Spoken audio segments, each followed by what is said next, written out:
22 अप्रैल का दिन 22 अप्रैल का दिन आम दिनों की तरह साधारण सा दिन था। खिली खिली धूप थी। कश्मीर में लोग घूमने पहुंचे थे, लेकिन पहलगाम में दोपहर 2:30 बजे जो हुआ उसको हमारा देश नहीं भूल पाएगा। आतंकी पहलगाम में प्रवेश करते हैं, बेगुनाह पर्यटकों को निशाना बनाते हैं और एक के बाद एक 28 पर्यटकों को मौत के घाट उतार देते हैं। इतना ही नहीं, पर्यटकों के साथ जो सैलानी थे उनके साथी थे, उनका कहना है कि धर्म पूछकर निशाना बनाया गया। और जब लोग भाग रहे थे, इस दौरान कई लोग घायल भी हुए। कई तरह के सवाल उठे, लेकिन जैसे ही खबर सामने आई कि पहलगाम में आतंकी हमला हुआ है, भारत सरकार पूरी तरह से एक्शन मोड में आ गया। नरेंद्र मोदी, प्रधानमंत्री नरेंद्र मोदी, जो कि सऊदी अरब के दौरे पर थे, दौरे को अधूरा छोड़कर भारत लौट आए। गृह मंत्री अमित शाह आनन फानन में श्रीनगर पहुंचे और उच्च स्तरीय बैठक की। आज अमित शाह श्रीनगर पहुंचे और उन तमाम बेगुनाहों को श्रद्धांजलि अर्पित की। पूरे मामलों को लेकर कई तरह की जानकारियां सामने आ रही है। इस वारदात की पूरी जिम्मेवारी लश्कर-ए-तैयबा के एक विंग ने ली है, जिसका नाम है द रेजिस्टेंस फ्रंट। पूरी जानकारी विस्तार से आपको बताएंगे, कुछ लोगों से बातचीत भी करेंगे। फिलहाल ये आप रिपोर्ट देखिए और इस कांड के पीछे, इस आतंकी हमले के पीछे की हकीकत को समझिए। काम में आतंकी हमला, देश मांगे बदला। 28 बेगुनाहों के हत्यारों का करो काम तमाम। एक्शन में सरकार, कांप रहा पाकिस्तान। आप टेंशन, कोई बात नहीं, हम हैं, हम आ रहे हैं। आप टेंशन मत लो मैडम, हम आ रहे हैं। खुदाया, पहलगाम में आतंकियों ने 28 बेगुनाहों की नृशंस हत्या कर दी।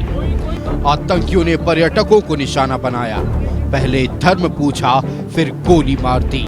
मैडम आप कोई टेंशन मत ले, हम साथ में। अरे मैडम, ये प्रेसिडेंट साथ आया है, आपको किसी चीज का डरने का नहीं, हम साथ में। आपको किसी को क्या हुआ है? आतंकी हमले में 1 दर्जन से ज्यादा सैलानी घायल भी हैं। हमला उस वक्त किया गया जब बैसरन घाटी में बड़ी तादाद में पर्यटक मौजूद थे। बेटा आप यहाँ पे रहो, हम साथ में। मृतकों में उत्तर प्रदेश, गुजरात, मध्य प्रदेश, महाराष्ट्र, कर्नाटक, तमिलनाडु और ओडिशा के पर्यटक हैं। नेपाल और यूएई के एक टूरिस्ट और 2 स्थानीय भी मारे गए। हमले की जिम्मेदारी लश्कर-ए-तैयबा के proxy wing the resistance front ने ली है, लेकिन मास्टरमाइंड सैफुल्लाह बताया जा रहा है, जिसने पूरी साजिश रची। पहलगाम आतंकी हमले के बाद पूरे देश में गम और गुस्सा है। आतंकियों ने जिस तरह निहत्थे सैलानियों को अपना शिकार बनाया है, उससे हर तरफ एक ही आवाज उठ रही है। पूरा देश इस हमले का करारा जवाब देने की मांग कर रहा है।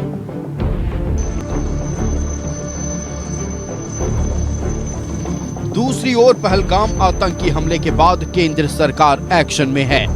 आतंकी हमले के तुरंत बाद केंद्रीय गृह मंत्री अमित शाह जहां श्रीनगर पहुंचे, वहीं प्रधानमंत्री नरेंद्र मोदी ने सऊदी अरब की यात्रा बीच में छोड़कर वापस भारत लौट आए।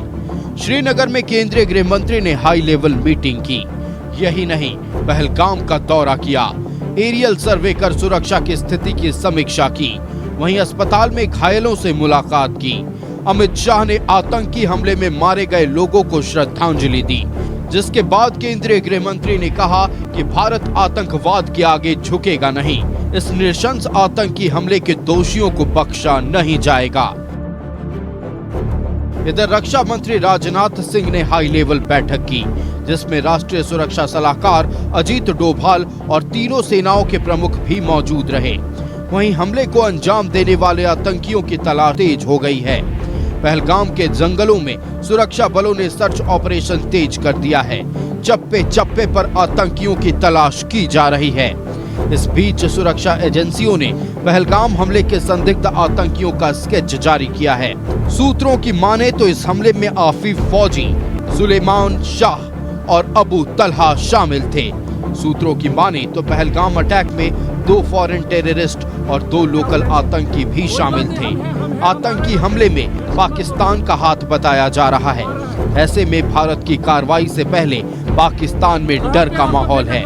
पाकिस्तानी सेना ने एलओसी पर हाई अलर्ट घोषित किया है। साहब, ये यूनियन का प्रेसिडेंट है, ये साथ में, आपको कोई टेंशन नहीं। मैडम, आप bureau report, news 11 Bharat. Madam, ये प्रेसिडेंट साथ आया है, आपको किसी चीज का डरने का नहीं, हम साथ में। आपको किसी को क्या हुआ है? 22 अप्रैल को जो पहलगाम में हुआ, उससे पूरे देश में आक्रोश है। मातम पूरे देश में पसरा हुआ है। हर तरफ इस वक्त सिर्फ एक बात की चर्चा हो रही है कि कैसे आतंकवाद के जड़ को हमारे देश से सफाया करना है, बदला लेना है। अब चूंकि इस आतंकवादी हमले की जड़ें पाकिस्तान से मिल रही हैं, तो सबका एक ही कहना है, पहले बदला, फिर चर्चा होगी कि कहां चूक हुई, किसके जिम्मेवारी थी। पूरा देश इस वक्त बदले की मांग कर रहा है और हमारा झारखंड प्रदेश भी इस वक्त पूरी तरह से गुस्से में है। झारखंड वासी क्या कह रहे हैं इस आतंकी हमले को लेकर, इस रिपोर्ट में देखिए। आसाम में आतंकी हमला, देश मांगे बदला, ना भूलेंगे ना छोड़ेंगे, मिलेगा करारा जवाब। आप टेंशन, कोई बात नहीं, हम हैं, हम आ रहे हैं, आप टेंशन मत लो मैडम, हम आ रहे हैं। खुदाया, पहलगाम आतंकी हमले से देश में गम और गुस्सा है। देश करारा जवाब की मांग कर रहा है। पहलगाम आतंकी हमले को लेकर झारखंड में भी गुस्सा है। रांची से लेकर धनबाद तक जोरदार प्रदर्शन हो रहा है और आतंकी हमले का बदला लेने की मांग की जा रही है। और मुझे पूरा विश्वास है देश के यशस्वी प्रधानमंत्री नरेंद्र मोदी जी पर, देश के गृह मंत्री अमित शाह जी पर। उनके नेतृत्व में हर हाल में वैसे लोगों को जवाब हर हाल में दी जाएगी जिन्होंने इस तरह से आपराधिक बहुत बड़ी गलत घटना का अंजाम दिया है। अब समय आ गया है कि जो भी लोग संविधान से अपने को ऊपर मानते हैं, कानून से ऊपर मानते हैं, अब वैसे लोगों के ऊपर कार्रवाई होनी चाहिए। जो साजिश करता है, जो जम्मू कश्मीर को अशांत करना चाहते हैं, उस पर कड़ी कार्रवाई करने के लिए केंद्र सरकार कल्पित है। सारा देश केंद्र की सरकार आदरणीय मोदी जी और हमारे गृह मंत्री अमित शाह जी पर अटूट विश्वास है कि आने वाले समय में आतंकवादी उन्मुक्त जम्मू कश्मीर बनेगा। पहलगाम आतंकी हमले को लेकर पूरा देश एकजुट है। राजनीतिक विरोधी भी केंद्र सरकार के साथ खड़ी है। हर कोई बड़ी कार्रवाई की मांग कर रहा है। झारखंड मुक्ति मोर्चा और कांग्रेस ने तो आतंकियों के साथ पाकिस्तान पर भी कड़ी कार्रवाई की मांग की है। एक लौह पुरुष की तरह निर्णय लें, जो भी कदम उठाना पड़े। पड़ोसी देश की संलिप्तता अगर नजर आती है तो घुस जाइए, मारिए चुन चुनकर उन जो आतंकवादी कैंप हैं और भी तरह के जो आतंकवादी हरकतें करने वाले लोग हैं। आक्रमण करने की जरूरत है, आक्रमण कीजिए, लेकिन देश की संप्रभुता और हमारे नागरिकों को सुरक्षित रहें, ये हमारा प्राथमिकता होना चाहिए। बिल्कुल निश्चित तौर पर पाकिस्तान ने इस काम को अंजाम दिया है तो पाकिस्तान पर हमला कीजिए। मैं आप पुलवामा में जो कांड हुआ, पुलवामा में सर्जिकल स्ट्राइक हुआ था। अब सर्जिकल स्ट्राइक हमको नहीं चाहिए, सर ला के दीजिए हमको, ये स्ट्राइक इरफान साहब मांग करता है, तभी हमारा गुस्सा शांत होगा। पहलगाम में बड़ा आतंकी हमला हुआ। निर्दोष पर्यटकों को निशाना बनाया गया। धर्म पूछकर निहत्थे सैलानियों को गोलियों से भून दिया गया। 28 बेकसूर मारे गए। कई और भी जिंदगी की जंग लड़ रहे हैं। आतंकी हमले के बाद केंद्र सरकार एक्शन में है। बड़ी कार्रवाई की तैयारी से पाकिस्तान घबराया हुआ है। एलओसी पर पाकिस्तानी सेना ने हाई अलर्ट जारी किया है, लेकिन देश कह रहा है ना भूलेंगे और ना छोड़ेंगे। न्यूज़ 11 भारत के लिए रांची से रुचि और राकेश के साथ ब्यूरो रिपोर्ट। कोई बात नहीं, हम हैं, हम आ रहे हैं, आप टेंशन मत लो मैडम, हम आ रहे हैं। मैंने खुदाया, कहाँ पे आपका बेटा, कहाँ पे है? कोई बात नहीं, हम इनके साथ हैं। ये प्रेसिडेंट है ना वहीद साहब, ये यूनियन का प्रेसिडेंट है, ये साथ में, आपको कोई टेंशन नहीं।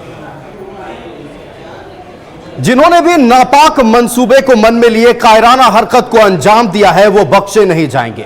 ये हम नहीं कह रहे हैं, ये रक्षा मंत्री राजनाथ सिंह ने कहा है, गृह मंत्री अमित शाह ने कहा है और प्रधानमंत्री अमित शाह माफ कीजिए, प्रधानमंत्री नरेंद्र मोदी का यह कहना है कि किसी भी कीमत पर आतंकवाद को हम बर्दाश्त नहीं करेंगे, आतंकवाद के खिलाफ लड़ाई हमारी अडिग है।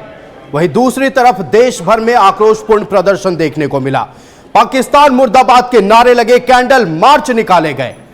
वहीं देश के कुछ लोग ऐसे भी हैं जो पाकिस्तान की तरफदारी कर रहे हैं। हालांकि पुलिस ने उन्हें गिरफ्तार कर लिया है।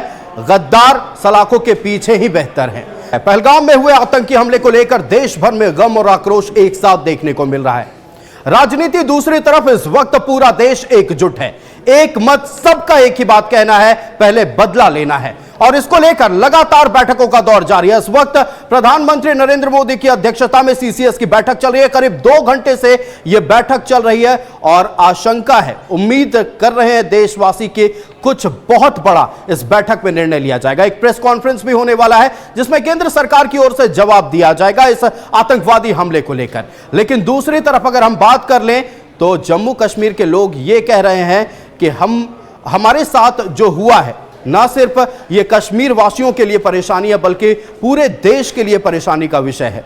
पहलगाम में अमूमन लोग जाते थे, अपने पल को निकालकर खुशी के पल ढूंढने जाते थे, अपने परिवार वालों के साथ वो खुशी का पल बिताने जाते थे। लेकिन जो 28 लोग मारे गए हैं, आज उनके परिवार में गम का माहौल है और ना सिर्फ उनके परिवार में, पूरा देश इस वक्त गमगीन है। हम इन्हीं तमाम विषयों पर हमारे साथ गेस्ट पैनल जुड़ गया। हम अपने अतिथियों से सबसे पहले आपका परिचय करा दें। भारतीय जनता पार्टी से प्रतुल शाहदेव जी हमारे साथ जुड़ गए हैं, कांग्रेस से राजेश सिन्हासनी जी हमारे साथ जुड़े हैं, राष्ट्रीय जनता दल से क्षितिज मिश्रा हमारे साथ जुड़ गए हैं, जनता दल यूनाइटेड से डॉक्टर आफ्ताब जमील हमारे साथ जुड़े हैं, लोजपा से उमेश तिवारी जी हमारे साथ जुड़े हैं, जेएलकेएम से संतोष महतो जुड़ गए हैं, अमन अहमद जी प्रदेश उपाध्यक्ष एनएसयूआई के हमारे साथ जुड़ गए हैं, रोहित पांडे प्रदेश महामंत्री एनएसयूआई के हमारे साथ जुड़ गए हैं, सिद्धांत श्रीवास्तव एसएफएस प्रमुख एबीवीपी के हमारे साथ जुड़ गए हैं, अमन जुड़ गए हैं जो कि प्रदेश कार्यकारिणी सदस्य हैं एबीवीपी के, मौलाना कुतुबुद्दीन अदारे हमारे साथ जुड़ गए हैं, एस अली जो कि समाज सेवी है वो हमारे साथ जुड़ गए हैं, अंकिता वर्मा जो कि समाज सेवी है वो हमारे साथ जुड़ गए, और उत्तम यादव अध्यक्ष राष्ट्रीय युवा शक्ति के हमारे साथ जुड़ गए हैं। तो एक एक करके अपने अतिथियों के पास चलेंगे और पहलगाम में हुए आतंकी हमले को लेकर बातचीत करेंगे। सबसे पहले जो इस वक्त सत्ता में पार्टी है, भारतीय जनता पार्टी का रुख करते हैं। हमारे साथ प्रतुल शाहदेव जी जुड़ गए। प्रतुल जी, देखिए पूरे देश की ओर से निंदा हो रही है और न सिर्फ देश, अमेरिका हो, हमने देखा रूस के राष्ट्रपति ने भी इसकी निंदा की है, और चीन जो लगातार भारत को लेकर कई तरह की बात करते रहता है, आतंकवाद के खिलाफ उनकी ओर से भी बोला गया है। लेकिन इस वक्त कई तरह के सवाल उठ रहे हैं। देखिए, सबसे पहले भारतीय जनता पार्टी और पूरा देश जो निर्दोष लोगों की हत्या हुई उनके साथ खड़ा है, उनके प्रति श्रद्धा सुमन अर्पित करता है, श्रद्धांजलि अर्पित करता है। ईश्वर उनकी आत्मा को शांति दे, लेकिन असली शांति तभी मिलेगी जो इसके गुनहगार हैं, जब उनको हम सज़ा दे पाएंगे। और देखिए, जो निर्दोष लोगों की हत्या से पूरी घाटी जो लाल हुई है, खून के एक एक कतरे का हिसाब लिया जाएगा साहब। ये न्यू इंडिया है। आप इस तरह की घटना हमारे देश के भीतर घुसकर कर दें और आप सोचें कि आप पर कुछ नहीं कार्रवाई होगी, तो भूल जाएं।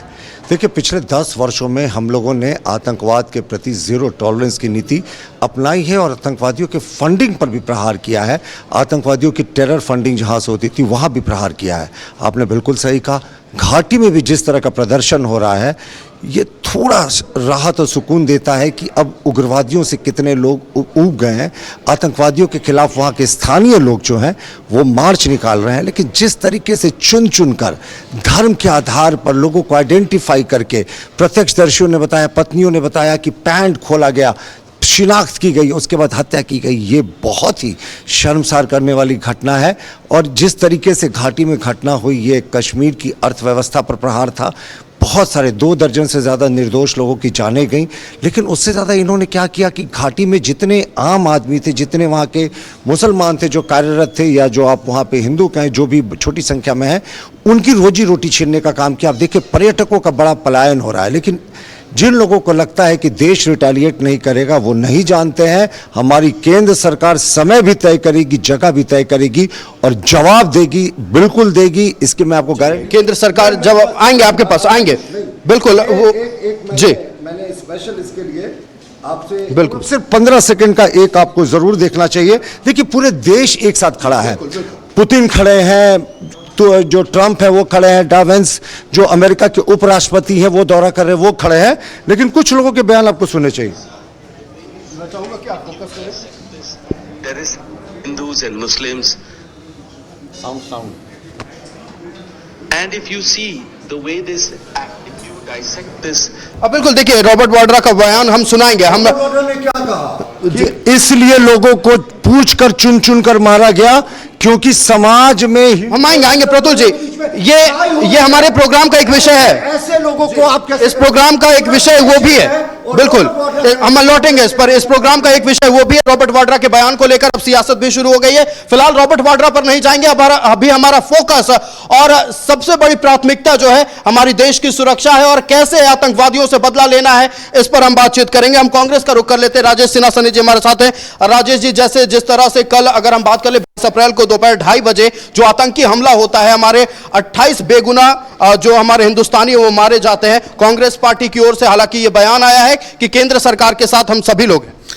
देखिए आयुष, निश्चित तौर पे कल जो घटना घटी वो बेहद ही दुर्भाग्यपूर्ण और निंदनीय घटना घटी और पर्यटकों के ऊपर जिस प्रकार आतंकवादियों ने कायराना हमला किया उसकी हम घोर निंदा करते हैं और साथ ही साथ कांग्रेस पार्टी पूरी देश के साथ खड़ी है और निश्चित तौर पे पूरा भारत देश एकजुट है आतंकवादी के खिलाफ लड़ाई लड़ने के लिए। लेकिन आयुष, ये समय नहीं है ओछी राजनीति करने का। बिल्कुल बिल्कुल, ये समय एकजुटता के साथ उनको करारा जवाब देने का, ये समय एकजुटता के साथ जो लोग इस पे शामिल थे उनको चुन चुन करके, जिस प्रकार इन लोगों ने पहले केंद्र की सरकार ने, आपको याद होगा पुलवामा हमला हुआ और पुलवामा हमला के बाद सर्जिकल स्ट्राइक करने की बात की थी, तो निश्चित तौर पे अभी ये जब हमला हुआ कल, बहुत ही बेहद निंदनीय घटना और पहली बार पर्यटकों के ऊपर हमला हुआ है हमारे देश में घुस करके इन लोगों ने करने का काम किया। इस बार सर्जिकल स्ट्राइक नहीं, इस बार सर कलम स्ट्राइक करने की आवश्यकता है। सर कलम करके ला करके देश की सरकार दिखाए तभी हम मानेंगे। चलिए, देश की सरकार सर कलम करके दिखाए तभी कांग्रेस पार्टी मानेगी। हम एक एक कर सभी लोगों का राय लेंगे। हमारे साथ कुछ और भी अतिथि हैं। सबसे पहले अपना परिचय, आप न्यूज़ 11 भारत के दर्शकों को। उमेश तिवारी, लोक जनशक्ति पार्टी रामविलास। लोक जनशक्ति पार्टी रामविलास से उमेश तिवारी जी हमारे साथ हैं। उमेश जी, जिस तरह से कल घाटी में कायराना हरकत को अंजाम दिया गया है आतंकवादियों को लेकर, हालांकि ये कहा जा रहा है कि घेराबंदी शुरू कर दी गई। जी, ऐसा है कि आप देखे हैं कि जो वहाँ हत्याएं की गई है उसमें जिनका शादी 2 महीना पहले हुआ, 1 सप्ताह पहले हुआ, साल भर 1 साल पहले हुआ, 6 महीना पहले हुआ, वैसे निर्दोष लोगों की हत्या की गई है। और केंद्र में बात मान करके चलिए कि प्रधानमंत्री नरेंद्र मोदी प्रधानमंत्री हैं और याद रखिए और विश्वास का साथ मैं कहना चाहता हूं कि निश्चित उसका बदला लिया जाएगा और प्रधानमंत्री नरेंद्र मोदी के नेतृत्व में जो सरकार है वो निश्चित ही, आप समय देखते रहिए, निश्चित उसका बदला पुरजोर ढंग से लिया जाएगा। चलिए, पुरजोर ढंग से बदला लिया जाएगा और पूरा देश इस वक्त यही चाह रहा है। हम और अतिथियों का रुख करेंगे। हमारे साथ क्षितिज मिश्रा राष्ट्रीय जनता दल से। देखिए, सबसे बड़ा सवाल ये उठ रहा है और उस आतंकवादी हमले को लेकर कि धर्म पूछकर हत्या की गई है, इसका क्या मकसद हो सकता है? मतलब राष्ट्रीय जनता दल को क्या लग रहा है? देखिए आयुष जी, कहीं ना कहीं आतंकियों ने यह सोचा कि केवल हमला करके लोगों को मारे नहीं बल्कि फूट भी डाल दे, यह सबसे बड़ी साजिश है। वो लोग वहां पर केवल फूट भी डाल रहे थे, इसी वजह से उन्होंने धर्म पूछा है, बाकी दूसरा कोई वो नहीं है। लेकिन और मैं एक चीज दिखाना चाहूं, छत्तीसगढ़ बीजेपी ने यह लिखा है कि जाति धर्म नहीं, जाति नहीं, धर्म पूछ करके मारा गया। मैं निवेदन करूंगा भारतीय जनता पार्टी से कि इस प्रकार के पोस्ट ना करे। पूरा देश एक है, हिंदू मुसलमान सिख ईसाई, पूरा धर्म एक है, कोई जाति अलग नहीं है, कोई धर्म नहीं है अलग है, सब एक हैं और सब मिल करके, जैसा कि प्रधानमंत्री जी ने कहा था कि एक के बदले हम 10 सिर लाएंगे, तो माननीय मोदी जी हम आपसे निवेदन करते हैं। चलिए, कोई धर्म नहीं, कोई जाति नहीं, कोई धर्म नहीं, कोई जाति नहीं, कोई पार्टी नहीं, इस वक्त 140 करोड़ देश की जनता जो है वो अपना ताकत विश्व को दिखाएगी। आतंकवाद के खिलाफ हम लड़ते हैं। डॉक्टर आफ्ताब जमील हमारे साथ जनता दल यूनाइटेड से। डॉक्टर आफ्ताब, जिस तरह से कायराना हरकत को अंजाम घाटी में दिया गया है और उसके बाद हम देख रहे हैं टीआरएफ कमांडर जो इसको घेरने की कोशिश सब सुरक्षा बलों की ओर से की जा रही है। निश्चित रूप से आयुष जी, आपके चैनल के माध्यम से हम इतनी बड़ी जो घटना, हृदय विदारक घटना घटी है, इसके मैं निंदा करता हूं और कंडेम करता हूं और देश की जनता को मैं ये आश्वस्त करना चाहता हूं कि एनडीए की सरकार, जो अभी केंद्र में सरकार अभी हमारी है, चूंकि प्रधानमंत्री बाहर गए हुए थे, अभी कैबिनेट की बैठक चल रही है, निश्चित रूप से कोई ना कोई ऐसा निर्णय अभी होगा और वो देश की जनता देखेगी। अभी जैसा कि और भी भाइयों ने हमारे बताए, पैनल में जितने लोग आए हैं, इन लोगों ने कहा कि सारे लोग एक सूत्र में बंध गए हैं और पूरी देश की जनता एक साथ खड़ी है, चाहे वो पॉलिटिकल पार्टी हो, चाहे वो समाज सेवी हो, जो लोग भी हैं, इसमें जवाब देने के लिए सारे लोग खड़े हैं। और निश्चित रूप से देखिए, इस तरह की जो घटनाएं हैं, जैसा कि अभी हमारे क्षितिज जी ने बताया कि लोगों के बीच में फूट देने डालने का काम करने के लिए इन लोगों ने पैंट खोल करके देखने का काम किया कि कौन क्या है, किस जाति से है, किस धर्म से है। जबकि इस तरह के वारदात हमको ऐसा लगता है कि कभी जीवन में हमने नहीं सुना था। और इसकी जितनी भी निंदा की जाए, कोई भी धर्म, कोई भी जाति, कोई भी समुदाय इस तरह की कायराना हरकत को कभी भी बर्दाश्त नहीं। बिल्कुल, इस तरह की कायराना हरकत को कोई भी बर्दाश्त नहीं करेगा, एक हिंदुस्तानी तो कभी नहीं करेगा। चूंकि देखिए, आक्रोश सबसे ज्यादा युवा वर्ग में है, तो हम अब युवाओं का रुख करते हैं। एनएसयूआई से कुछ लोग हमारे साथ जुड़े हुए हैं, हम अमन जी का पहले रुख करते हैं। अमन जी, देखिए, युवा वर्ग आक्रोशित है और देश की बात आती है तो सबसे पहले लड़ने को तैयार युवा वर्ग होता है। एनएसयूआई इस पूरे मामले को लेकर, हालांकि आप लोगों की ओर से बयान भी आया है कि इस वक्त हम केंद्र सरकार के साथ हैं, युवा वर्ग पूरा केंद्र सरकार के साथ है। निश्चित तौर पर देखिए, आतंकवाद का ना ही तो कोई धर्म होता है, ना ही तो कोई जाति होती है, ये इंसानियत के दुश्मन होते हैं। तो निश्चित तौर पर, और भारतीय जनता पार्टी जो आज बैठक कर रही है कैबिनेट की, मेरे ख्याल से उस पर सर्वदलीय बैठक बुलानी चाहिए, क्योंकि ये देश का, देखिए, सीसीएस की बैठक हो रही है। ये जो कमेटी, तो मैं आपको बता दे रहा हूं, ये कमेटी क्या होती है, cabinet committee of cabinet security होती है। सीसीएस की बैठक, तो सिक्योरिटी कमेटी जो है पहले वो बात करेगी, सर्वदलीय बैठक की उसका विषय तो बाद में आता है। सीसीएस की आप बैठक कीजिए, लेकिन आप एक सर्वदलीय बैठक भी कीजिए, क्योंकि देश जो है 125 करोड़ यहाँ पे जनता है और सभी लोग हैं, सभी पार्टी के लोग हैं, सभी पार्टी के साथ मिलकर एक निर्णय लिया जाए और जो भी आतंकवादियों के सैन्य ठिकाने हैं उस पर चुन चुनकर हमला किया जाए। चलिए, जो पीओके में जितने भी लॉन्च पैड्स हैं, पहले उन्हें ध्वस्त करना है। पहला टारगेट भारत का लॉन्च पैड्स होना चाहिए, जहां से ये आतंकवादी ऑपरेट करते हैं। एबीवीपी का रुख करते हैं, अखिल भारतीय विद्यार्थी परिषद से भी कुछ लोग हमारे साथ हैं। अपना परिचय न्यूजीलैंड भारत के दर्शकों के लिए। अमन साहू, एबीवीपी प्रदेश कार्यकारिणी सदस्य। अमन जी, देखिए, सीधे तौर पर जब बात हो रही है देश को लेकर, देश की सुरक्षा को लेकर, सब एकजुट है, राजनीति की बात कहीं से नहीं आएगी, युवा वर्ग आक्रोशित है। एबीवीपी का क्या रुख होने वाला है? देखिए, कल जो घटना घटी है वो अति दुर्भाग्यपूर्ण घटना है। कल पेंट खोल कर उन लोगों की जांच की गई। ऐसा भाई साहब ने कहा कि उनका तो कोई धर्म नहीं होता है, तो एक विशेष धर्म को टारगेट किलिंग करके मारा जा रहा है। हम देख रहे हैं कि अभी बोकारो से भी एक युवक, जो पूरा देश जब मातम में था, वो व्यक्ति लिख रहा है उस टेररिस्ट को कि थैंक यू। तो इस प्रकार की ये जो छोटे लोग हैं, इन लोगों को सबक सिखाने का जरूरत है। और इस बार भारतीय आर्मी पर हमें पूरा भरोसा है कि इस बार इनका फाइनल परिणाम इस बार निकलेगा भारत सरकार की तरफ से। चलिए, फाइनल परिणाम निकलेगा, जड़ पर प्रहार होगा। और कश्मीर में शिनाख्त कर लिए गए इस वक्त 60 से 65 आतंकवादी जो लोकल के घरों में छिपकर पनाह लिए हुए हैं, उनकी शिनाख्त कर ली गई है। इस बार जड़ से सफाया होगा। आएंगे, आप लोगों के पास भी आएंगे, कुछ और लोग हमारे साथ हैं, जुड़े हुए हैं। एस अली जी हमारे साथ हैं। एस अली जी, जिस तरह से धर्म पूछकर टारगेट किया गया, देखिए, हम भारतवर्ष में रहते हैं, हमारे लिए सभी लोग एक हैं, सभी धर्म एक है। हमें नहीं लगता कोई ये धर्म सिखाता हो कि अपने धर्म के लोगों को बचाइए, दूसरे धर्म के लोगों को मार दीजिए। देखिए, सबसे पहले जो घटना हुई कायरतापूर्ण हुआ है और काफ़ी गम है, दुख है। घटना का हम लोग निंदा करके ये नहीं चाहेंगे कि भाई मामला शांत हो।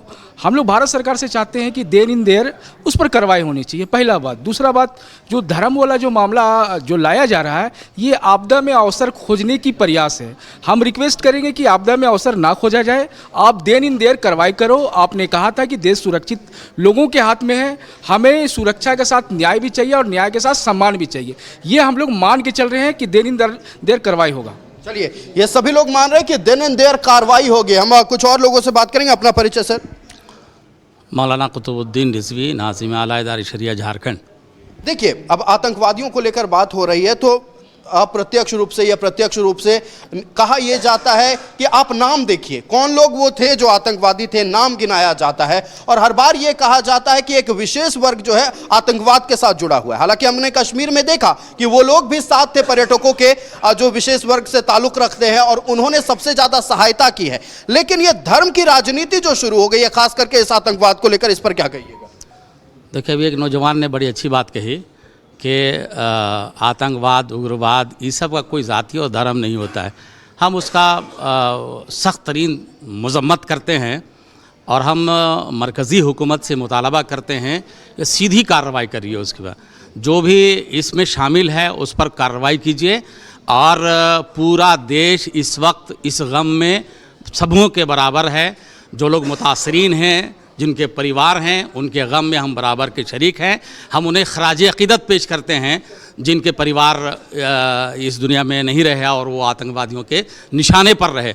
लेकिन एक बात ज़रूरी है कि पूरे भारत के 140 करोड़ लोग इस वक्त साथ खड़े हैं। अगर दो चार कोई भटक रहा है तो उस भटकने के मामले को बीच में लाकर कोई पॉलिटिकल माइलेज लेने की कोशिश ना करे, बल्कि देश हित में ये देश पर सीधा हमला है। इसलिए देश को बचाना ज़रूरी है। जब देश बचेगा तब आप बचिएगा। इसलिए हम उसका कंडेम करते हैं। कोई जात, धर्म, बिरादरी से उसका कोई ताल्लुक नहीं है। किसी भी हाल में इन लोगों को बख्शा नहीं जाना चाहिए, इन आतंकवादियों को। और चलिए, बिल्कुल इन आतंकवादियों को किसी भी हाल में बख्शा नहीं जाना चाहिए। उन आतंकवादियों से ज्यादा खतरनाक देश के वो गद्दार हैं जो आतंकवादियों को धन्यवाद देते हैं, पाकिस्तानियों को धन्यवाद देते हैं। डिजिटल फुटप्रिंट मिले हैं। इन आतंकवादियों के संपर्क पाकिस्तान से थे। गम में है, देश मातम मना रहा है, दूसरी तरफ गुस्से में भी है। गुस्सा इसलिए क्योंकि आतंकवाद को जड़ से खत्म करना है। हम बार बार वो आतंकवादी हमले नहीं झेल सकते हैं। आतंकवाद को जड़ से खत्म करके हमें दुनिया को यह बताना है कि भारतवासी एकजुट हैं और किसी भी बाहरी ताकत को अपने देश पर हावी होने नहीं देंगे। लेकिन उनका क्या, जो हमारे देश के लिए नासूर हैं, वायरस की तरह देश के बीच में बैठकर देश को दीमक की तरह चाट रहे हैं। हम बात कर रहे हैं बोकारो के शख्स की जो आतंकवादी हमला होने पर सोशल मीडिया हैंडल एक्स पर पोस्ट करता है और पाकिस्तान और आतंकवादियों को धन्यवाद देता है। हालांकि पुलिस की ओर से गिरफ्तारी हो गई है, उस पर अब देशद्रोह का मुकदमा चलेगा। पहले इन आतंकवादियों से हमें निपटना है। ये रिपोर्ट देखिए, कौन था वो शख्स और उसने क्या लिखा था सोशल मीडिया पर, ये समझिए। भेलपुरी खाली से मेरा पति साइड में था, एक इंसान है उसने उसको गोली मार दी। यहाँ पे उसने बोला कि शायद मुस्लिम नहीं है, उसने उसको गोली मार दी। नहीं खुदाया, कहाँ पे है आपका बेटा, कहाँ पे है?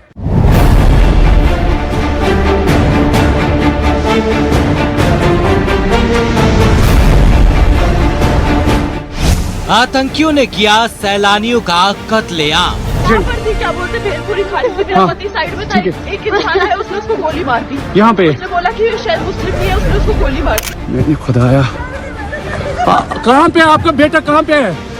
सोशल मीडिया पर पाकिस्तान को सलाम।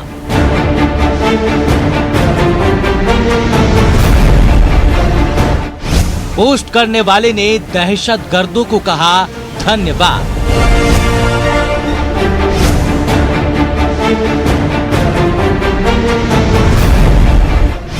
ये गद्दारी के सबूत हैं या जहनाती आतंकवाद?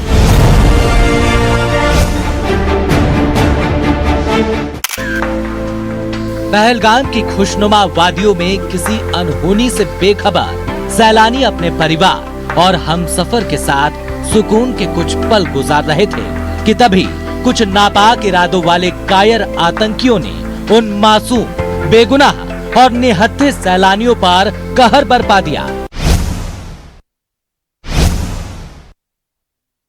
28 सैलानियों का बुजदिलों ने कत्लेआम किया।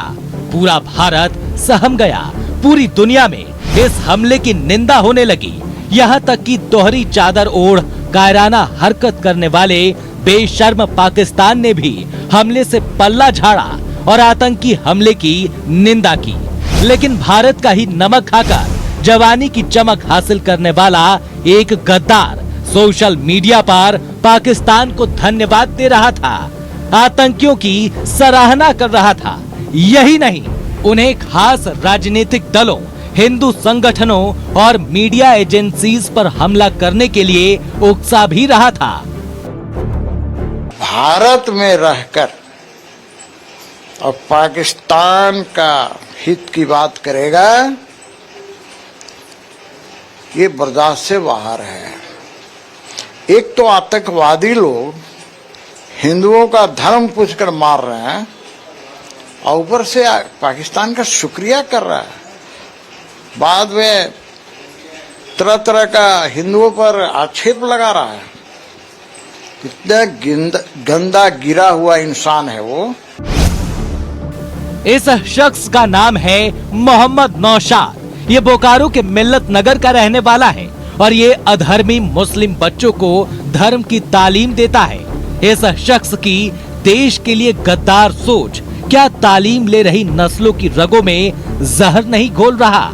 लिहाजा बोकारो पुलिस तुरंत हरकत में आई और बालीडी से दबोच लिया गया इस देशद्रोही को। जो हैंडल से ट्वीट किया गया था उसके उपयोगकर्ता मोहम्मद नौशाद को मिल्लत नगर मखदूमपुर थाना बालीडी से गिरफ्तार किया गया है। उन्होंने अपना अपराध स्वीकार किया है। उनके द्वारा ही इस तरह का देशद्रोही ट्वीट किया गया था। जब पूरा देश आतंकियों के दिए जख्म से घायल हो, तब इसी धरती के आस्तीन में पलने वाला कोई सांप ऊपर से डस ले तो जख्म गहरा हो जाता है। कैसे खतरनाक जिहादी को 1 मिनट भी खुली हवा में सांस लेने का अधिकार नहीं है। जिला प्रशासन और राज्य सरकार से अविलंब आग्रह करता हूं कि कठोर से कठोर कार्रवाई करें इसके खिलाफ। मैं इसका कंडेम करता हूं। गिरफ्तारी हो गई, उसकी गिरफ्तारी होनी चाहिए, उस पर कठोर कार्रवाई होनी चाहिए, क्योंकि तो हो गई तो फिर बात क्या है, उसको सजा मिलेगा। जाहिर है इस शख्स को देशभक्त नहीं कहा जा सकता, लिहाजा इस पर देशद्रोह समेत कई धाराएं लगाकर सख्त से सख्त सजा दिलाने की तैयारी चल रही है। न्यूज़ 11 भारत के लिए बोकारो से सुरेंद्र के साथ रांची से रुचि और राकेश की रिपोर्ट। तो अपने रिपोर्ट में देखा वो गद्दार जो हमारे बीच रहकर हमारे देश का खाकर वो आस्तीन का सांप पाकिस्तान की दुहाई देता है, पाकिस्तान को धन्यवाद देता है, आतंकवादियों को धन्यवाद देता है। उसकी जहां जगह थी वो पहुंच गया है। देशद्रोह का मुकदमा भी चलेगा, लेकिन वो अकेला नहीं है, ऐसे हजारों हमारे बीच है। खैर, आतंकियों से तो हमारी देश की सेना निपट लेगी, इन आस्तीन के सांपों का क्या किया जाए, इस पर चर्चा करेंगे। जेएलकेएम का हम रुख करते हैं, हमारे साथ जेएलकेएम से भी साथी जुड़े हुए हैं। जो आस्तीन के सांप इस वक्त हमारे देश में बैठे हुए हैं, हमारे बेगुनाह देश के हिंदुस्तानी मारे गए हैं और ये लोग आतंकवादियों को धन्यवाद दे रहे हैं, इनको क्या कहिएगा और इनके लिए क्या सजा होनी चाहिए? जितने जो टूरिस्ट हैं जिनकी जानें गई हैं सभी हिंदुस्तानी थे। उनका जात क्या था, उनका धर्म क्या था, अभी उसकी चर्चा करने का वक्त नहीं है। वक्त ये है कि जो मारे गए हैं उनके परिवार के लोगों की जिम्मेदारी कौन लेगा। सबसे बड़ी बात यह है, हम एक जवाबदेह पार्टी और एक जिम्मेदार पार्टी के तौर पे माने जाते हैं, जाने जाते हैं और हम लोग नाप तौल के इवेल्युएट करके सत्यता की परख करके हम लोग बोलने वाले पार्टी के रूप में पहचाने जाते हैं। उस नाते हमने जो वॉच आउट किया है, कल जब घटना हुई तब से धर्म पूछकर गोली मारा गया ये ट्रेंड चलता रहा और तब तक चलता रहा जब तक एक नया कहानी नहीं आ गया कि सैयद शाह हुसैन साहब ने जो है वो हिंदुओं को बचाने के लिए कुर्बानी दे दी। तब से ये सेकेंड ट्रेंड चलने लगा। तो मेरा कहना है कि ये बौद्ध का देश है, ये संवेदनाओं का देश है। यहाँ पे मरने वाली की जाति, उसका धर्म, उसका गरीबी, उसका अमीरी, उसका अगड़ा पिछड़ा देखने वाला ये देश हमारा नहीं है। ये देश किस दिशा में जा रहा है और इस दिशा में ले जाने वाले जवाबदेह कौन लोग हैं। देखिए, प्रशिक्षण आतंकियों को भी मिल रहा है और प्रशिक्षण यहाँ के कथित 2 बड़ी पार्टियां हैं उनके कार्यकर्ताओं को भी मिल रहा है कि कौन से घटनाओं पे किस तरीके की बयानबाजी। राजनीति नहीं, आज राजनीति। देखिए, मेरा कहना है कि राजनीति बुरी क्यों है। हम जब राजनेता हैं तो राजनीति ही करेंगे और पकी हुई राजनीति करेंगे, सदी हुई राजनीति करेंगे। और हमारी राजनीति यही कहती है कि आतंकियों को प्रशिक्षण मिल रहा है कि हिंदू को मारना है कि मुसलमानों को मारना है, लेकिन इन पार्टियों को भी प्रशिक्षण मिल रहा है कि कौन सी घटना में किस तरीके का ट्रेंड चलाना है। तो सोचनीय विषय यह है कि हमारा देश जो बौद्ध के देश के रूप में जाना, देखिए, किसी पार्टी के हमारे देश के हिंदुस्तानियों को हमारे देश के हिंदुस्तानियों को और किसी भी पार्टी से वो ताल्लुक रखते हो ये प्रशिक्षण नहीं दिया जा रहा है कि नफरत कैसे फैलाना है। सब यहाँ अमन चैन से रह कारपेट पे चल के मरने वाले लोगों को रेड के कारपेट पे चल के श्रद्धांजलि दे रहे हैं। क्या ये तरीका है श्रद्धांजलि देने का? सबसे पहले तो उनको अपनी जवाबदेही सुनिश्चित करनी होगी कि उन्होंने जो बड़ा बड़ा दावा किया था कि देश मजबूत। घटना के 4 घंटे के भीतर गृह मंत्री अमित शाह पहुंचते हैं और कैसे जवाबदेही होगी? आतंकी घुस के लोगों को मार रहे हैं तो देश मजबूत हाथों में कहां है? आप साबित करके दिखाइए ना कि देश मजबूत हाथों में है। चलिए साबित करके दिखाइए कि देश मजबूत हाथों में है। इस पर बातचीत अभी नहीं हुई है कि बोकारो में वो जो आस्तीन का सांप वो गद्दार बैठा हुआ था, उस गद्दार के बारे में क्या कहना है। हम रुक करते हैं कुछ युवाओं का। एनएसयूआई से एक शख्स और हमारे साथ जुड़े हुए हैं, आप हैं। सबसे पहले हम बात करना चाहेंगे जिस तरह से ब्रेन वॉश किया जा रहा है युवाओं को। आपने देखा कि वो युवा जो बोकारो में बैठकर पाकिस्तान के गुण गा रहा है, आतंकवादियों के गुण गा रहा है, कैसे ये मॉडस ऑपरेंडी क्या है? मतलब बच्चों को, युवाओं को कैसे ब्रेन वॉश करके हमारे देश के खिलाफ कर दिया जा रहा है? देखिए, हम सबसे बड़ा चीज़ बोलना चाहते हैं, एक बात, जो बोकारो के युवा हैं जो इस तरह का पोस्ट किए हैं उनको एक ही सज़ा मिलनी चाहिए, वो फांसी के फंदा। फांसी, सीधे उनको फांसी का फंदा या बीच चौक चौराहे पे खड़ा करके उनको गोली मार देना चाहिए। ऐसा मतलब अपनी घटना घटा है देश के साथ, अभी पूरा देश गम में डूबा हुआ है। और ये मतलब कि ऐसा प्राणी है कि दुश्मन का बावाई लूटने का काम कर रहा है। कितने शर्म की बात है। और ये घटना जो घटना घटने के बाद गृह मंत्री जी गए, उन्होंने ये नहीं थी किया कि घटना कैसे घटा, इस पे करना चाहिए। घटना नहीं घटे इस पे ना उनको काम करना चाहिए। मणिपुर उन संभला नहीं, मुर्शिदाबाद संभला नहीं, अब कश्मीर भी नहीं संभला। जब ऑलरेडी जब पता है कि सैलानियों का अभी घूमने का जगह है तो वहाँ पे पूरा सुरक्षा का व्यवस्था करना चाहिए था। 2000 पब्लिक के आसपास थी वहाँ पे। 2000 पब्लिक के बीच में एक भी फोर्स था क्या, बताइए? ये 2.5 साल 3 साल पहले पुलवामा अटैक भी हुआ था। 250 किलो RDX कहाँ से आया, आज तक उसका कोई अता पता नहीं है। RDX कहां से आया इसका कोई अता पता नहीं है, और सुरक्षा व्यवस्था वहां पर पुख्ता क्यों नहीं थी, इसको लेकर भी सवाल उठाया जा रहा है। इस पर हम जानेंगे, भारतीय जनता पार्टी के पास जब जाएंगे तो इस सवाल का जवाब लेंगे। लेकिन फिलहाल हम ABVP का रुख करते हैं। हमारे साथ कुछ और शख्स हैं, कुछ और युवा साथी हैं। देखिए, हम युवाओं को लेकर लगातार बात कर रहे हैं। हमारे देश में युवाओं को सिखाया जाता है कि कैसे देश सेवा करना है। ये कौन लोग हैं जो सिखा रहे हैं हमारे ही देश के युवा को कि देश के खिलाफ कैसे होना है? लगातार आप देख रहे होंगे, इतिहास के कोख में जाकर के देखिएगा तो ये पहली बार कश्मीर में घटना नहीं घटी। कभी अमरनाथ यात्रा रोक दी जाती है, कभी कश्मीरी पंडित को भगा दिया जाता है।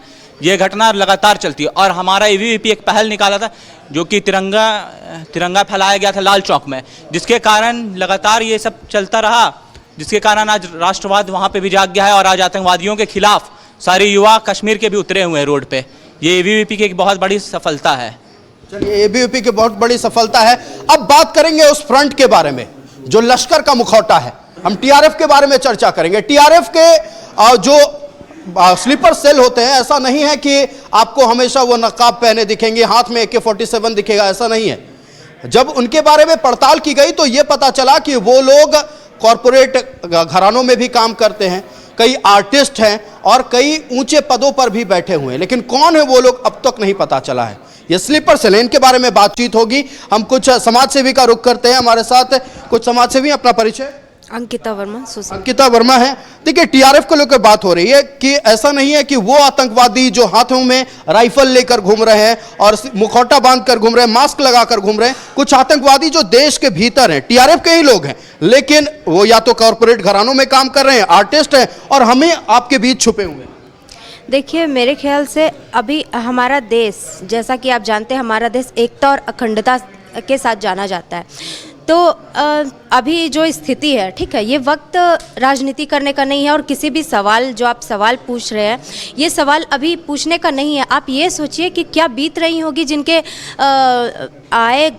मतलब घूमने गए और उन पे अटैक हो जाता है तो उनके परिवार पे क्या बीत रही होगी। आप ये सोचिए तो ज़्यादा बेहतर होगा। चलिए, देखिए उनके परिवार पर क्या बीत रही है, इस गम को पूरा देश इस वक्त महसूस कर रहा है। 28 परिवारों के चिराग नहीं बुझे हैं, चिराग हमारा देश का बुझा है और पूरा देश इस वक्त गमगीन। हम कुछ और लोगों से बात करेंगे। आप अपना परिचय दें न्यूजीलैंड भारत के दर्शकों को। नेहा शर्मा, अधिवक्ता हूं मैं। अधिवक्ता है। देखिए, लगातार जब हम बात करते हैं आतंकवाद को लेकर, कश्मीर वो केंद्र बिंदु रहता है, कश्मीर के बारे में बातचीत होती है, लेकिन पहली बार ऐसा हुआ है कि पर्यटकों को निशाना बनाया गया। सुरक्षा बलों को निशाना बनाते थे आतंकवादी। लगातार हमने जो तस्वीरें देखे विचलित करने वाली थी। पुरुषों को सिर्फ टारगेट किया गया और महिलाओं को यह कहा गया कि जाके अपने सरकार को बताइएगा कि हमने हत्या की। बताइए आयुष, ये कोड कीजिए आप अपने चैनल के माध्यम से, सरकार को नहीं बताइए, बाकायदा एक इंसान को कोड किया गया है कि आप मोदी जी को जाकर के बताइए आपके पति को इसलिए मारा जा रहा है और आपको इसलिए जिंदा छोड़ रहा है कि आप एक मीडिया का काम करें एक दूसरे को बताने का। और जहां तक आपने मुझसे जिस प्रश्न को किया है उस प्रश्न को मैं आपको रखती हूं। पर्यटक को इसलिए एक चेहरे ने, एक चेहरा वो चेहरा जो किसी जाति के तौर पे उभरा है, इसमें ना हम नजर झुका सकते हैं, ना मेरे सामने बैठिए तमाम भाई नजर झुका के बोल सकते हैं कि नहीं ये किसी भी धर्म जाति संप्रदाय को नहीं किया है। क्यों आप उस वक्त नहीं खड़े हुए कि नहीं ये मेरे संप्रदाय के लोग हो ही नहीं सकते, ये गलत है? आपको उस वक्त आना चाहिए था। आप क्यों एक हार्ट मीटिंग, कोर मीटिंग कर रहे थे सारे लोगों को? और ये मीटिंग कौन कर रहा था? हमारी विपक्ष। उन्होंने मीटिंग रखा था और मीटिंग में सारे लोगों को उपस्थित किया था और परिचर्चा का विषय रखा था। नहीं बिल्कुल नहीं। देखिए, मैं इस बात को इसलिए खारिज करूंगा, मैं आ रहा हूं, आप लोग सभी लोगों के पास आ रहा हूं, मैं आप लोग सबके पास आऊंगा। मैं इस बात को इसलिए खारिज करूंगा क्योंकि कल रात ही, कल देर शाम ही तमाम राजनीतिक दलों के साथ हमारी बात हुई, सभी ने एक साथ कहा, क्षितिज जी मैं आपकी बात को रख रहा हूं, क्षितिज जी मैं आपकी बात को रख रहा हूं, तमाम राजनीतिक दलों के नेताओं ने यह कहा है कि इस वक्त हम केंद्र सरकार के साथ खड़े हैं। मेरे क्वेश्चन को पूरा होने दें, ठीक है? मेरे क्वेश्चन को पूरा होने दें आयुष, बीच में इस तरह का खंडन नहीं, ठीक है? सारी मीटिंग के सारे लोग यही मैसेज दे रहे हैं फेसबुक के माध्यम से, ट्विटर के माध्यम से, चैनल के माध्यम से कि हम एकजुट हैं, हम इस बात का खंडन करते हैं, हम अभी भारत वर्ष को आगे लेकर के देख रहे हैं, इस मामले को हम पूरी तरह खंडन करते हैं।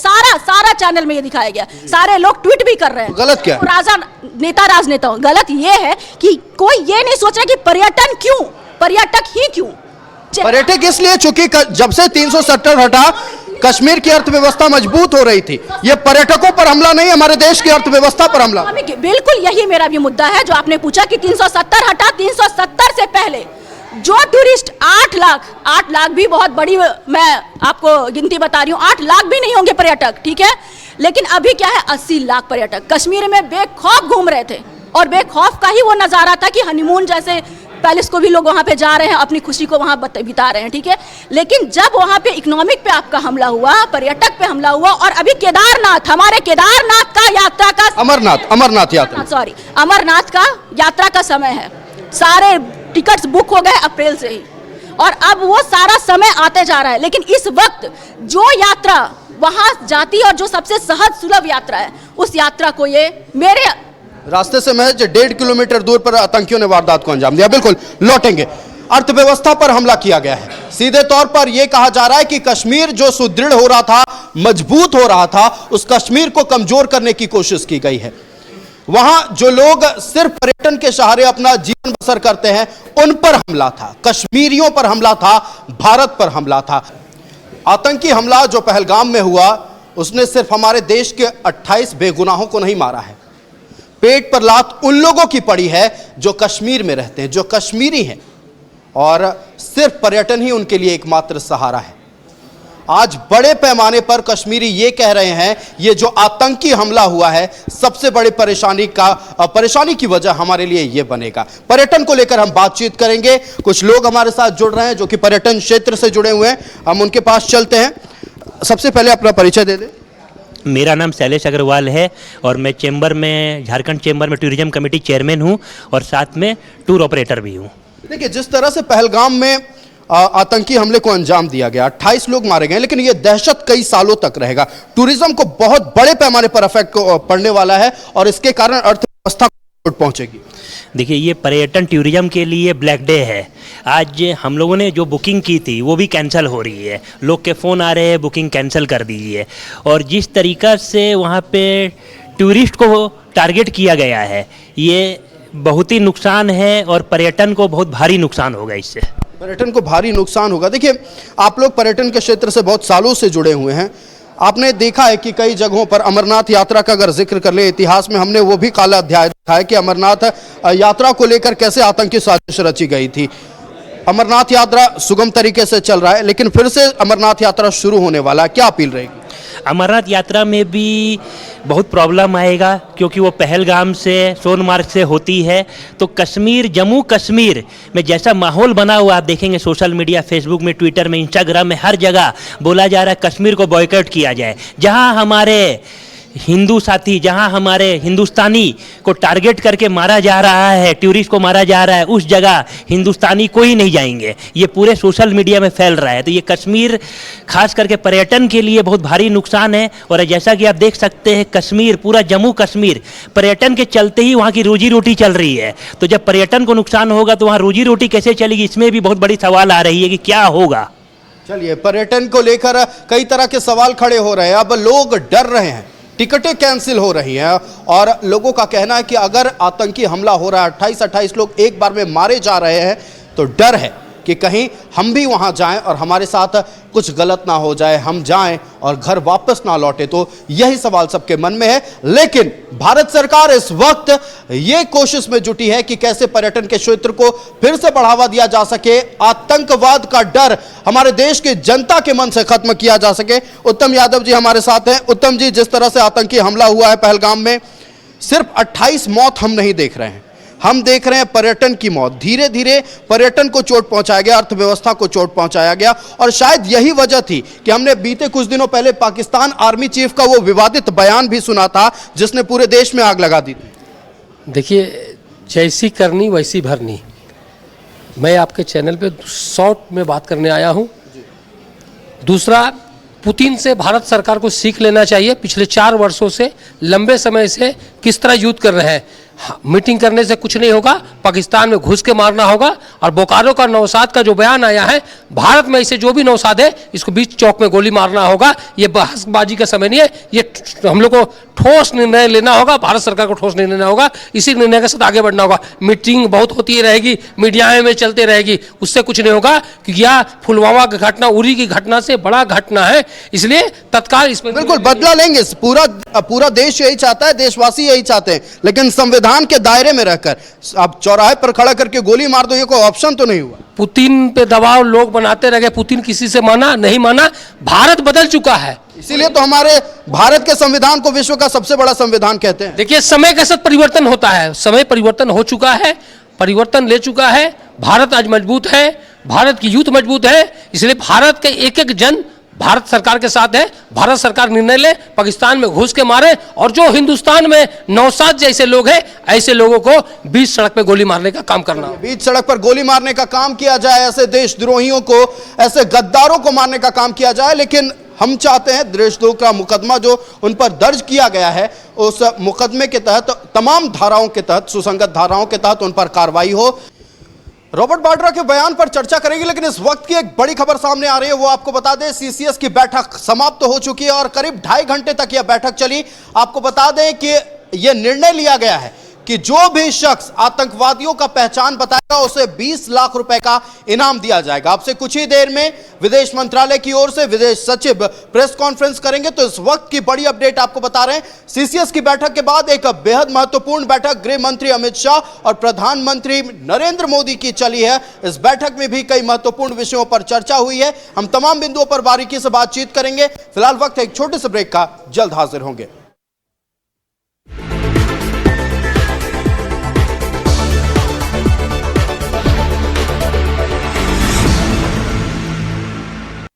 आज के कार्यक्रम में हमने चर्चा की कि कैसे आतंकवाद का खात्मा करना है, पूरा देश कैसे एकजुट है। लेकिन इस वक्त एनएसयूआई की ओर से एक सवाल, एक मांग रखी गई है। इस वक्त हमें नहीं लगता है कि उस पर चर्चा करने का विषय है, लेकिन फिर भी राजनीतिक घरानों से, राजनीतिक दलों से हम पूछेंगे कि गृह मंत्री के इस्तीफे की जो मांग की गई है, क्या इस वक्त पर गृह मंत्री ये तैयारी करें कि आतंकवाद के जड़ को कैसे खत्म करना है, या फिर इस्तीफा दे दें। कांग्रेस का ही पहले रुख कर लेते हैं। एनएसयूआई मांग करिए गृह मंत्री इस्तीफा दे दें, कार्रवाई करें कि इस्तीफा दें? देखिए, निश्चित तौर पे अभी का जो समय है बहुत ही सेंसिटिव समय है, और जो घटना घटी, बहुत दुर्भाग्यपूर्ण घटना घटी, 28 भारतीयों की जानें चली गई है।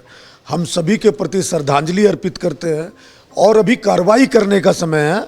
अभी जो हम लोग पॉलिटिकल पार्टियां हैं, हम सभी लोग पूरी एकजुटता के साथ सरकार के साथ खड़े हैं।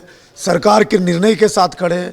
लेकिन देखिए सवाल तो बनता है, बहुत बड़ा चूक हुआ, चूक तो हुआ, चाहे पुलवामा घटना हो, उरी घटना हो, और अभी चूक हुई है और चूक के बारे में बातचीत बाद में होगी, बाद में बातचीत। देखिए समय के वक्त की पाबंदी है राजेश जी, बिल्कुल। चलिए, गृह मंत्री इस्तीफा दें कि इस वक्त कार्रवाई करें? एनएसयूआई ने मांग कर दी है, गृह मंत्री को इस्तीफा दे देना चाहिए। देखिए पाकिस्तान की भाषा जो बोल रहा है ना, वो तो यही चाहेगा कि भारत जो टेरर के खिलाफ स्ट्राइक करने वाला है वो नहीं हो साहब। बीच युद्ध, जब युद्ध का आगाज हो चुका है, आप सेनापति को बदलने की बात कर रहे हैं। आपको तो सेना के साथ खड़े होना चाहिए और आप करें सेनापति बदले। ऐसे ही देश के खिलाफ बात करने वाले लोगों को भी पाकिस्तान डिपोर्ट करना चाहिए। वाघा बॉर्डर हम गृह मंत्री जी से रिक्वेस्ट करेंगे थोड़े देर के लिए खोल के रखें। जितने लोग इस तरह का बयान दे रहे हैं, भारतीय जनता पार्टी के प्रवक्ता कहते हैं थोड़े देर के लिए वाघा बॉर्डर खोल कर रखिए, किसी को भेजना है। रुक कर लेते हैं राष्ट्रीय जनता दल का, हमारे साथ क्षितिज मिश्रा। क्षितिज जी, गृह मंत्री इस्तीफा दें कि काम करें? देखिए आयुष जी, गृह मंत्री का इस्तीफा या प्रधानमंत्री का इस्तीफा ये बाद में देखेंगे। पहले पाकिस्तान और उन लोगों में घुसे और घुस करके उनको मारे, उनको जवाब दे ही दे। लेकिन जो भारतीय जनता पार्टी जो राजनीति अवसर खोज रही है और जो राजनीति कर रही है, इस प्रकार के पोस्ट, आज हमारे भाई भी बैठे हुए हैं, तमाम मुस्लिम संगठन के लोग हैं, किसी ने नहीं कहा, सबने। और जो कह रहे हो क्षितिज जी, पाकिस्तान के खिलाफ जो एक्शन लिया गया है उसमें कोई धर्म तो नहीं देखा गया। आएंगे जेडीयू डॉक्टर आफ्ताब जमील का आएंगे। प्रतुल आएंगे डॉक्टर आफ्ताब को कहने दे। प्रतुल जी डॉक्टर आफ्ताब आएंगे। डॉक्टर आफ्ताब गृह मंत्री इस्तीफा दें, कार्रवाई। देखिए भाई, आप लोग शांत रहिए। आप लोग देखिए, आप लोग यहाँ हंसी मजाक करने के लिए नहीं आए। अभी सरकार, देखिए सरकार चलाना या सरकार बनाना या सरकार बिगाड़ देना का मामला नहीं है। मामला बहुत सेंसिटिव है। इतने लोगों की लाश गिरी है और लाश गिरने पर आप लोग, कांग्रेस आरजेडी का ये कल्चर रहा है कि हमेशा से राज्य को और राष्ट्र को बर्बाद करने का इन लोगों ने काम किया है। जब कोई निर्णय हो रहा है, इससे बड़ा निर्णय और क्या हो सकता है? इससे बड़ा निर्णय क्या हो सकता है? पाकिस्तान की अर्थव्यवस्था पर चोट की तैयारी है और इस बार इंडिया युद्ध के लिए तैयार है। हम गोली बंदूक से युद्ध नहीं लड़ेंगे, आर्थिक युद्ध लड़ेंगे, कमजोर करके दिखाएंगे और आतंकवाद की कमर को तोड़ेंगे। ये निर्णय भारत सरकार ने ले लिया है और अब आतंकवादियों को ढूंढ कर मारा जाएगा। पाकिस्तान को करारा जवाब मिलेगा। हम अपने तमाम अतिथियों का धन्यवाद करते हैं जिन्होंने इस महत्वपूर्ण विषय पर हमारे साथ अपना वक्त दिया और अब महत्वपूर्ण विषय पर अपनी बातें रखी। भारत सरकार की ओर से पहला कदम उठा लिया गया है। पाकिस्तान के कमर तोड़ने को लेकर आज कई एक्शंस ले लिए गए हैं। तो फिलहाल इस पेशकश में इतना ही। मुझे दीजिए इजाजत। देखते रहिए न्यूज़ 11 भारत। नमस्कार।